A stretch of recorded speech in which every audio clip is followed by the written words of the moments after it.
2, 3. 1,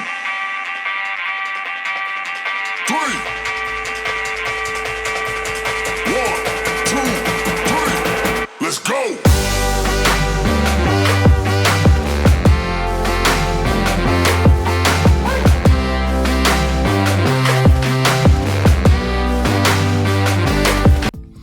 Hello and welcome back to Teaching Crypto. I'm MrFOMO, and before we get started today, please hit that like button, that subscribe button, click the bell icon, and leave us a comment if you'd like. Now, we noticed some of you were commenting in our last video that you wanted to know how to transfer your crypto. A lot of you are going to be getting a distribution from Voyager, as are we, and you are going to want to be able to send that to a wallet somewhere else if you are taking the crypto.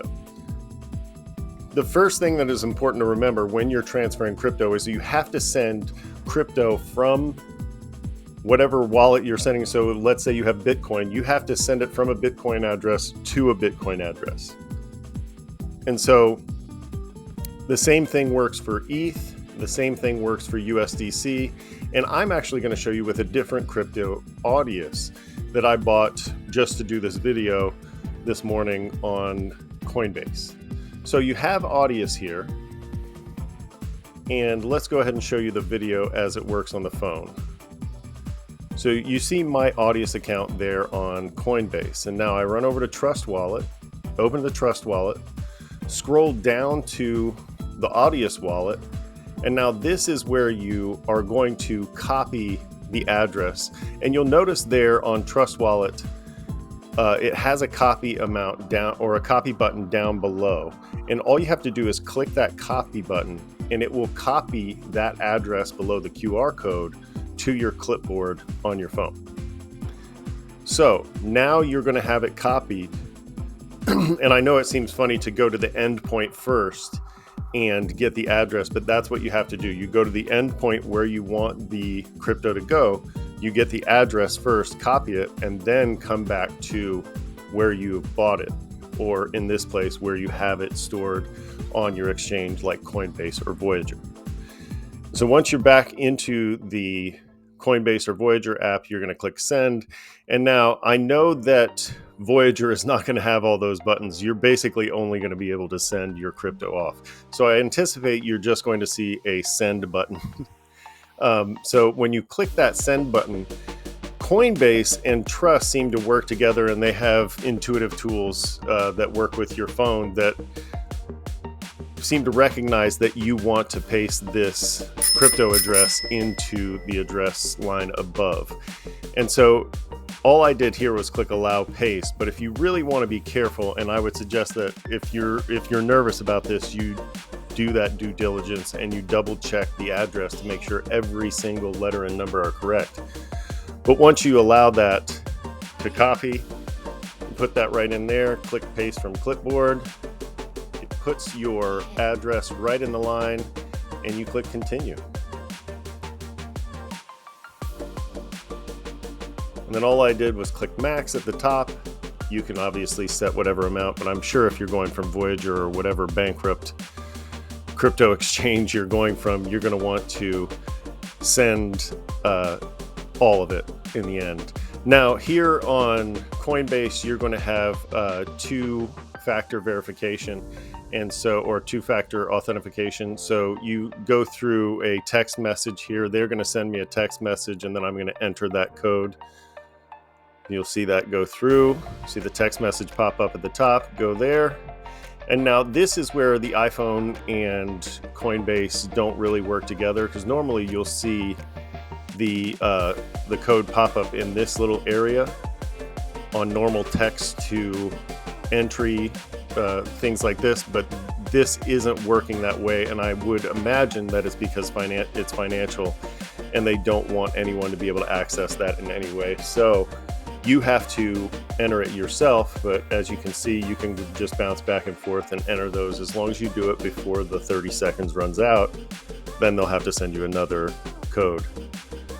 You can see that I didn't remember all of them. I had to go back and look at the last 4 digits. And then it takes just a brief second. and it says successfully sent. And it even sends me a Coinbase banner across the top. It says I can tap for details. Now, go to Trust Wallet, and you'll notice that this doesn't happen right away. It's not there immediately. And so what I'm going to do here is I'm going to go into my clock, and I'm going to realize that a timer is not a stopwatch. And then once I recognize the difference, I go over to stopwatch and hit start. So in the end, you'll see that this is actually a fairly quick transaction, but I keep bouncing back and forth, nervously looking, because remember, this is money, right? And so you refresh, you look, it's not there.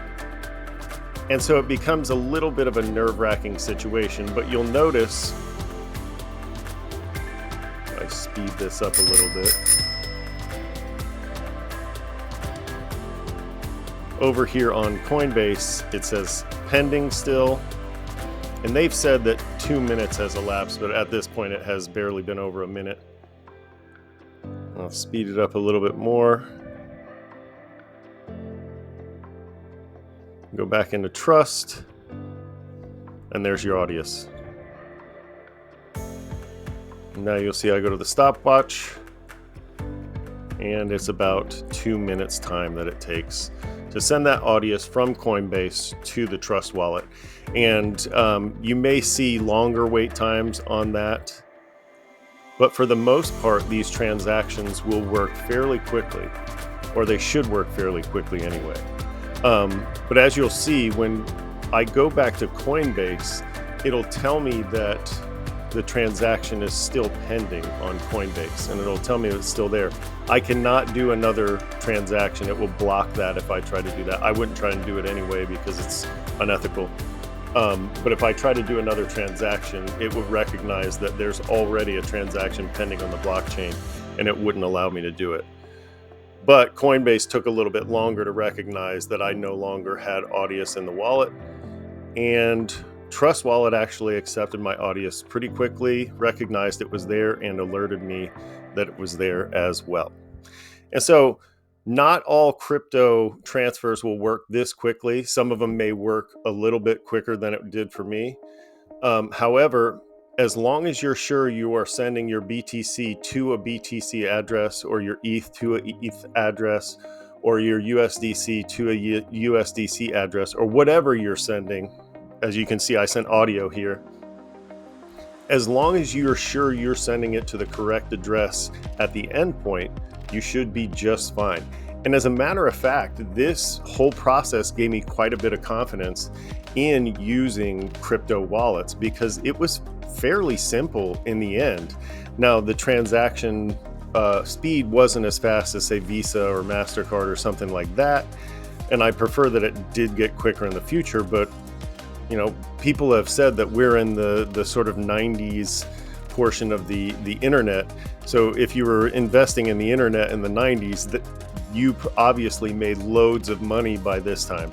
And so crypto being in that same point, if you're invested in crypto now into the future, you should make theoretically loads of money. But right now, you're just trying to get off of a broken down crypto exchange, or just move your money from an exchange to either a hot wallet or a cold wallet. And hopefully this video has helped. Please remember to like and subscribe, and we'll see you next time on Teaching Crypto.